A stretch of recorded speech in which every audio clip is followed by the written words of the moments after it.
Hi, this is Value Updates YouTube channel. நம்ம Value Update channel exclusive legal education மற்றும் சில முக்கியமான updates வந்து கொடுத்துட்ருக்கோம். நம்ம சேனலில் வந்து சப்ஸ்கிரைப் பண்ணுங்கள், மறந்துடாதீங்க, பெல் பட்டன் ப்ரெஸ் பண்ணுங்கள். நம்ம பெல் பட்டன் ப்ரெஸ் பண்ணுறதுனால பார்த்தீங்க அப்படின்னா போடுற கண்டென்ட் உடனுக்குடன் உங்களுக்கு ரீச் ஆகும். நீங்கள் நம்ம போடுற சட்டத்தை வந்து தெரிஞ்சு கொள்ளலாம். ஸ்கிப் பண்ணாமல் பார்த்தா எல்லா ஃபுல் வீடியோ நல்லா அண்டர்ஸ்டாண்டபுளாக இருக்கும் உங்களுக்கு.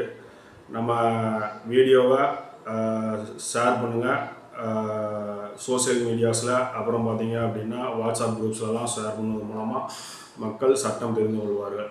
இன்றைக்கி நம்ம பார்க்க போகிறது பார்த்தீங்க அப்படின்னா புதிதாக வந்திருக்கிற சட்டம், அதை பற்றின சின்ன தகவல். தமிழ்நாடு கடன் வசூல் துன்புறுத்தல் தடுப்பு சட்டம். இந்த சட்டம் வந்து புதுசாக 2025 அமலுக்கு வந்திருக்கு. அதாவது இது தமிழ்நாட்டு சட்டம் சட்டசபையில் வந்து இயற்றப்பட்டு சட்டசபையில் நிறைவேற்றப்பட்டிருக்கு. இந்த சட்டத்தின் மூலமாக ஒருத்தர் கடன் வாங்குறாரு அப்படின்னா அவர் கடன் வாங்கினவர் கடனை திருப்பி கட்ட முடியவில்லை அப்படிங்கிற பட்சத்தில் நீங்கள் வந்து கடன் கொடுத்தவர் வந்து நிதி நிறுவனம், ப்ரைவேட்டோ இல்லை கவர்மெண்ட்டோ, இல்லை அப்படின்னா ஒரு தனி ஆளாக இருக்கிறார், கடன் கொடுத்துருக்கிறார் அப்படின்னா கடன் பெற்றவரை துன்புறுத்துவது, ஏதோ ஒரு வகையில் துன்புறுத்துவது. அதாவது துன்புறுத்தல் அப்படிங்கிறது நிறைய வகையில் பண்ணுவாங்க.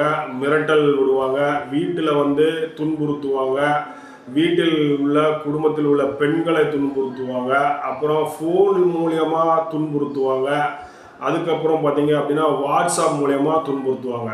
மற்றும் பார்த்தீங்க அப்படின்னா வேலை பார்க்கிற நிறுவனத்திற்கு வந்து வேலை பார்ப்பதை தடுப்பார்கள், வேலை பார்க்கும் நிறுவனத்தில் வந்து துன்புறுத்துவார்கள். இதை போன்ற துன்புறுத்தல்கள் நிறைய இருக்குது.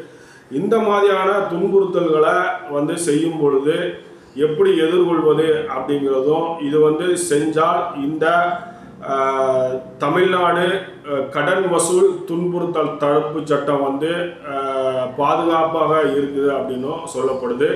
இதில் பார்த்தீங்க அப்படின்னா கடன் ஒருத்தர் வாங்குறாரு, கடன் ஒருத்தர் கொடுக்குறாரு அப்படிங்கும் பொழுது கடன் கொடுக்க வாங்கினவரே கொடுக்க தவறிவிட்டா அப்படின்னா அவர் கடன் கொடுத்தவர் வந்து நீதிமன்றத்தை தான் அணுக வேண்டும். ஏன்னா அது ஒரு சிவில் கேஸ் அப்படிங்கும் பொழுது அது ஒரு நிதி நிறுவனமாக இருந்தாலும் சரி, தனிநபராக இருந்தாலும் சரி, ஒரு கவர்மெண்ட் வங்கியாக இருந்தாலும் சரி, கடன் கொடுக்கவில்லை அப்படின்னு நீதிமன்றத்துக்கு போய் என்ன கடன் எவ்வளவு கொடுக்கவில்லை, எதற்காக அவர் வந்து வேணுமென்றே வந்து இழுத்தடித்து இருக்கிறாரு அப்படின்னு சொல்லி முறையிட்டு நீதிமன்ற உத்தரவு கொண்டு தான் வந்து சொத்துக்களை வந்து இருந்தால் சொத்துக்களை வந்து ஜப்தி செய்யணும்.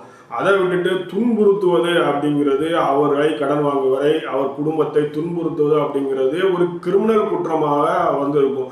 சிவில் குற்றம் வந்து கிரிமினல் குற்றமாக வந்து போகும். சிவில் குற்றங்கிறது கடன் வாங்கினவருக்கு சிவில் குற்றம் வரும்.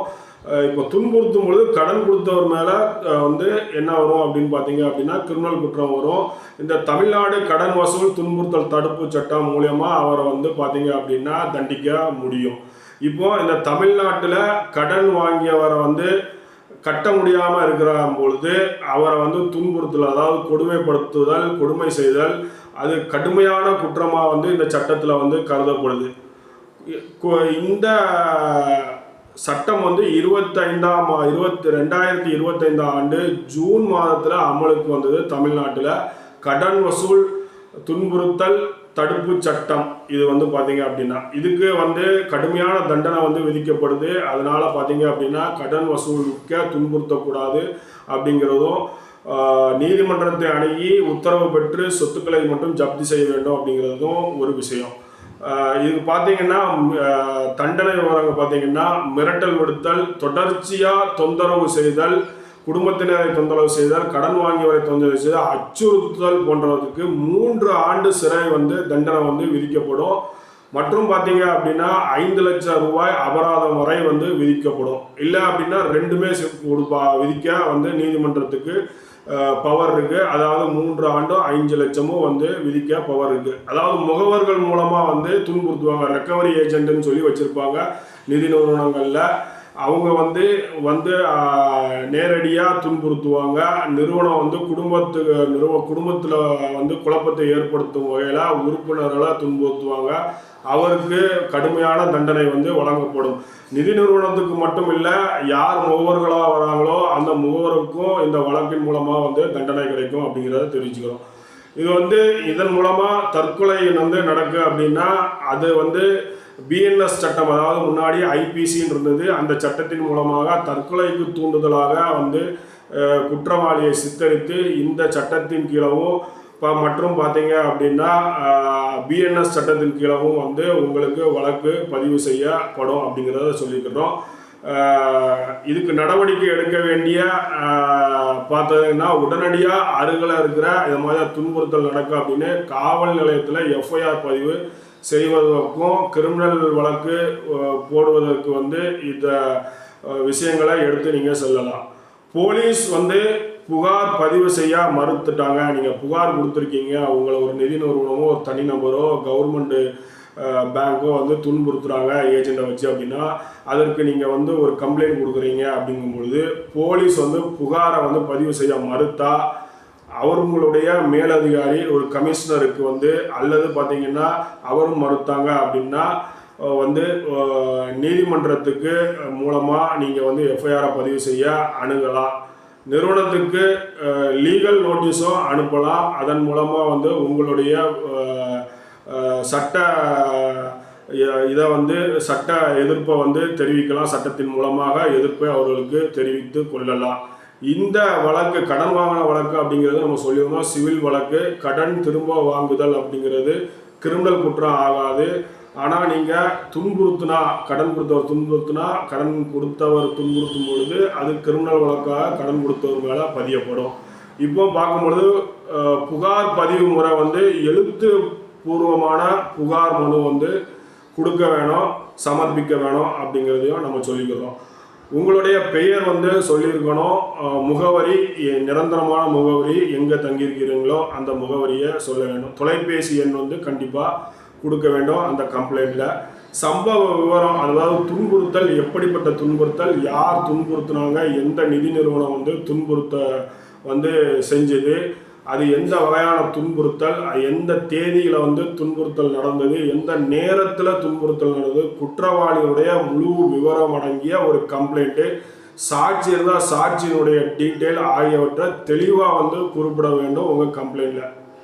காவலர் எஃப்ஐஆர், அதாவது முதல் தகவல் அறிக்கை பதிவு செய்ய வேண்டும் இந்த கம்ப்ளைண்ட் மேலே. அப்படி மறுத்துட்டாங்க அப்படின்னா மேலதிகாரி, அதாவது எஸ்ஐ இன்ஸ்பெக்டர் இருந்தாருன்னா அவர்கிட்ட கொடுக்கலாம்.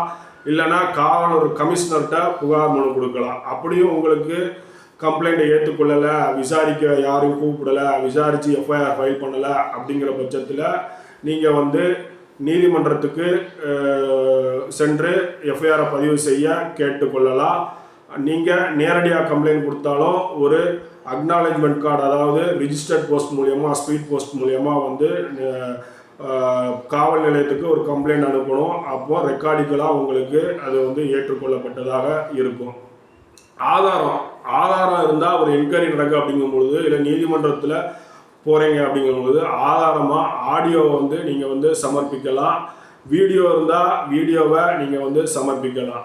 அப்புறம் சாட், அதாவது வாட்ஸ்அப்பில் இல்லை டெலகிராமில் இல்லை இமெயில் மூலமாக உங்களுக்கு ஏதாவது சேட் பண்ணியிருப்பாங்க, தகாத வார்த்தையில் பேசியிருப்பாங்க ஏஜென்சி, நிதி நிறுவனங்களுடைய ரெக்கவரி ஏஜென்சி இல்லை நிதி நிறுவனம் அங்கே பணியாற்றுபவர்கள், அதை நீங்கள் சமர்ப்பிக்கலாம். அப்புறம் கால் ரெக்கார்டு, வாய் வார்த்தை மூலமாக பேசும் பொழுது தகாத வார்த்தைகள் பேசி துன்புறுத்தல் ஏற்பட்டால் அதையும் நீங்கள் ரெக்கார்ட் பண்ணி நீங்கள் காவல் நிலையத்தில் கம்ப்ளைண்ட் கொடுக்கும்போது, இல்லை நீதிமன்றத்துக்கு சென்று கம்ப்ளைண்ட்டை பதிவு செய்ய சொல்லும் பொழுது அதை நீங்கள் சமர்ப்பிக்கலாம். இதை சேர்ந்து சமர்ப்பிக்கும் பொழுது உங்களுடைய கம்ப்ளைண்ட் மிகவும் வலிமையானதாக இருக்கும். இது கிரிமினல் வழக்காக மாறி கிரிமினல், அதாவது ஏஜென்ட் மற்றும் நிதி நிறுவனம் மீது வழக்கு பாயும் அப்படிங்கிறத சொல்லிக்கிறோம். மேலும் கம்ப்ளைண்ட் பதிவு செய்வதற்கு உண்டான வகைகள், எஃப்ஐஆர் ஃபைல் பண்ணணும் அப்படின்னா பார்த்தீங்கன்னா ஆன்லைன் மூலமாக எஃப்ஐஆர் ஃபைல் பண்ணலாம். தமிழ்நாட்டில் பார்த்தீங்க அப்படின்னா காவல்துறை இணையதளம் அப்படின்னு சொல்லி இருக்குது. அதை பார்க்கும்பொழுது என்ன அப்படின்னா eservice.tn/ police.gov.in அப்படிங்கிற இணையதளம் வெப்சைட் மூலமாக, இல்லை அப்படின்னா தமிழ்நாடு போலீஸ் ஆப் அப்படின்னு இருக்குது, அதில் ஃபைலிங் வந்து பதிவு செய்யலாம். நீங்கள் இதன் மூலமாக கம்ப்ளைண்ட்டை நீங்கள் பதிவு செய்து போலீஸ் வந்து, அதாவது காவலர் வந்து உங்களை அழைச்சி என்கொயரி நடத்துவாங்க. என்கொயரியில் நீங்கள் நம்ம சொன்ன எல்லா ரெக்கார்ட்ஸையும் சமர்ப்பித்து நீங்கள் வந்து அந்த நிதி நிறுவனம் அவங்களுடைய ரெக்கவரி ஏஜெண்ட்டை வந்து மேலே எஃப்ஐஆர் வந்து பதிவு செய்யப்படலாம். போலீஸ் செயல்படாத போது மாநில மனித உரிமை ஆணையம் இருக்குது, அதுலேயும் நீங்கள் கம்ப்ளைண்ட் கொடுக்கலாம். அது எதில் பண்ணணும் அப்படின்னு பார்க்கும்பொழுது www.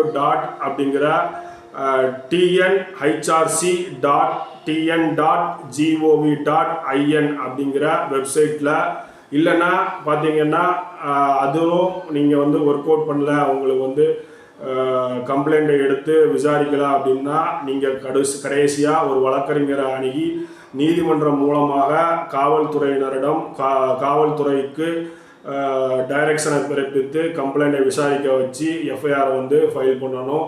மனித உரிமையும் அதே மாதிரியே வந்து கேட்டு மனித உரிமைக்கு கம்ப்ளைண்ட் நீங்கள் கொடுக்கலாம். இதன் மூலமாக வந்து நீங்கள் கடன் பெற்றிருந்தால் உங்களுக்கு கட்ட முடியாத ஒரு நிலை இருக்கும் பட்சத்தில் அவங்க வந்து உங்களை துன்புறுத்துகிறார்கள் அப்படிங்கிற பட்சத்தில், எப்படி துன்புறுத்தினாலும் சரி, எந்த வகையில் துன்புறுத்தினாலும் சரி, அது சட்டத்திற்கு எதிரானது, கடன் வசூல் சட்டத்துக்கு எதிரானது அப்படிங்கிறத வந்து நம்ம சொல்லிக்கிறோம். இந்த சட்டம் அப்படிங்கிறது ரொம்பவும் ரீசெண்டாக 2025 வந்து இயற்றப்பட்ட சட்டம், கடன் வசூல் துன்புறுத்தல் தடுப்பு சட்டம் அப்படிங்கிறது. இதன் மூலம் வந்து கடன் வாங்கியவர்களின் உரிமையை வந்து பாதுகாப்பதற்காக இந்த சட்டம் நிறைவேற்றப்பட்டிருக்கு. துன்புறுத்துவதை அறவே தடுப்பது, துன்புறுத்துவதன் மூலமாக வந்து அவங்க வந்து டிப்ரெஷன் ஸ்ட்ரெஸ்ஸில் போய் அவங்க வந்து மரணிக்கும் தருவாய், அதாவது சூசைட் பண்ணிக்கிறாங்க அப்படிங்கிறத தடுப்பதற்காகவே இதை வந்து இந்த சட்டத்தை வந்து இயற்றியிருக்கிறாங்க அப்படிங்கிறத தெரிவிச்சுக்கிறோம். நம்மளுடைய சேனல் வேல்யூ அப்டேட்ஸை வந்து சப்ஸ்கிரைப் பண்ணுங்கள், மறந்துடாதீங்க, பெல் பட்டன் ப்ரெஸ்ஸுங்க. ஃபுல் கண்டென்ட்டும் பாருங்கள், ஸ்கிப் பண்ணாதீங்க. மிக்க நன்றி, வணக்கம்.